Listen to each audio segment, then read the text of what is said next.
Didn't notice you there. You know, of all the ancient explorers, Leifr Erikson is arguably the most important. Isn't that right, Cameron? That's right, Matt. Leifr Erikson is regarded as the first European to land in North America, nearly 500 years before Christopher Columbus. Isn't that right, Leifr Erikson? Why, yes it is, Cameron. In fact, I'm here today with the help of my two pals, Matt and Cameron, to explain a little bit more about my life and accomplishments. So let's go!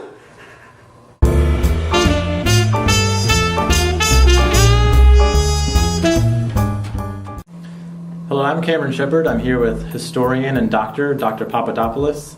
He is an expert in the field of Leifr Erikson. I'm here to interview him and find out a little bit more about what the great explorer did. Dr. Papadopoulos? Yes. Could you explain to me some of the background and early life of Leifr Erikson? Well, when looking at Leifr Erikson, you really have to start with his father, Erik the Red. Erik the Red explored and colonized the southwestern part of Greenland. So there was a history of exploring within the family, which carried on down to Leifr Erikson when he explored and discovered North America. What about Leifr Erikson himself? Well, the birth date of Leifr Erikson is hard to determine, but we believe he was born in 960 and grew up in Greenland. When he was older, he visited Norway around 1000, where he was converted to Christianity by King Olaf I, who sent Leif back to Greenland to convert the settlers who lived there. Could you tell me a little bit about Leifr Erikson's voyage to North America? Well, yes, Cameron, I could. Leifr Erikson's discovery of North America is the most important accomplishment in his lifetime, and the one he was most recognized for. There are conflicting reports on how he discovered North America. In the source titled Saga of Erik the Red, Leifr Erikson's discovery of North America happens merely by chance when he got lost on his way home from Norway.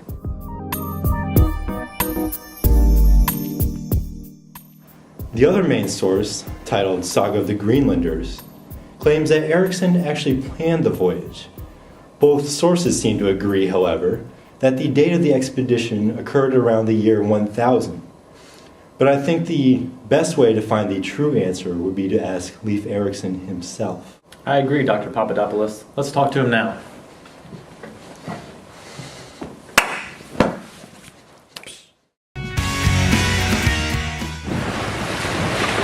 Leif, could you tell us about your arrival to North America? Ah, that I could! I remember it like it was yesterday.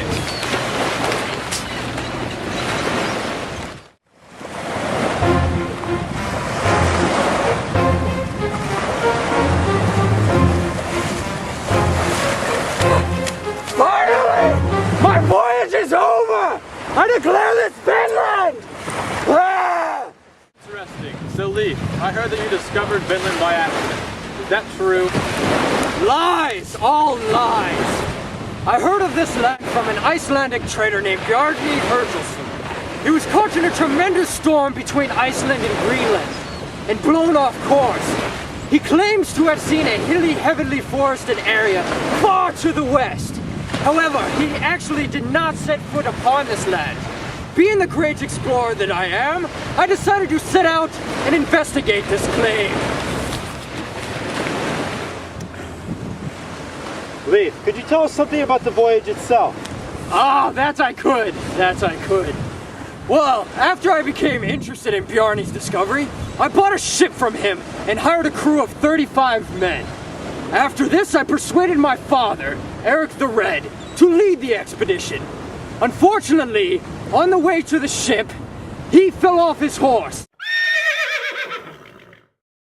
and saw this as a bad omen and decided to remain home. My crew and I followed the same course as Bjarni, sailing up the western coast of Greenland before sailing west towards the new land. We discovered two other locations on our voyage, but found them to be undesirable. Sailing southward, we finally found the place which I would call Finland. We found this place to be pleasant enough to stay for the winter, and perhaps even establish a settlement. Well, what makes this land suitable to settle? Multiple reasons. There are rich pastures here for our cattle to graze upon, ample fishing waters, and good farming land to sustain a settlement. The winter here brings no frost that cannot destroy our crops. There are also grapes to make wine and heavily wooded areas to bring lumber back to Greenland.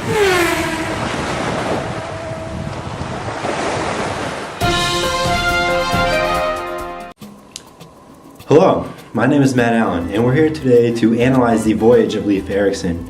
And with me to discuss this is Dr. Dennis Haskins, an expert on Leif Erikson. Dr. Dennis Haskins, how are you doing today? Doing just fine, Matt. How about yourself? Not too bad, thank you. Let's get to the questions, shall we? Yes.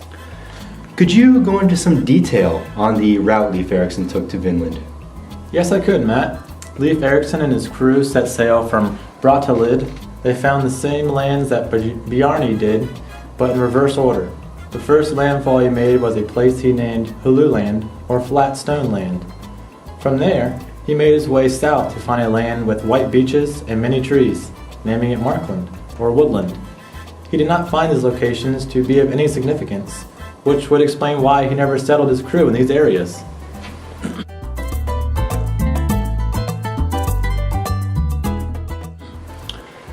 Now, there's some ambiguity over the exact location of Vinland. Could you please explain this? Yes, both the saga of Eric the Red and the saga of the Greenlanders don't leave any specifics as to exactly where Vinland is. We historians surmise somewhere on the east coast of modern-day Canada. But various locations have been identified. Archaeological research has actually found ruins of a Viking-type settlement at Leon's Meadows in northern Newfoundland, which corresponds to Erikson's description of Vinland.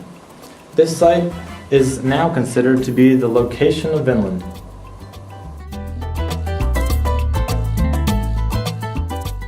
Did Leif Erikson stay in Vinland to set up a permanent colony? He actually did not stay in Vinland to set up a permanent colony, returning to Greenland the following year in 1001. Interestingly enough, he never made a return trip to Vinland. Instead, his brother Thorvald made the next voyage to Vinland, but subsequent attempts to establish a permanent colony would be unsuccessful due to friction between the Viking settlers and the native population. All right, well, thank you for your time, Dr. Dennis Haskins.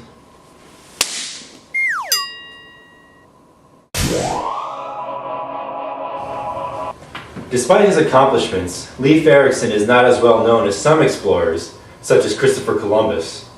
By becoming the first European to discover North America, he deserves more recognition and to be placed in the Hall of Fame of explorers with the likes of Marco Polo and Ferdinand Magellan. Over the years, I've slowly seen more and more of the recognition that I deserve. In 1964, for example, President Lyndon B. Johnson awarded me my own day, October 9th, Leif Erikson Day. This was to commemorate the accomplishments of yours truly and my Norwegian ancestors. Well, that about does it for us today. I hope you learned something. I know we did. So long!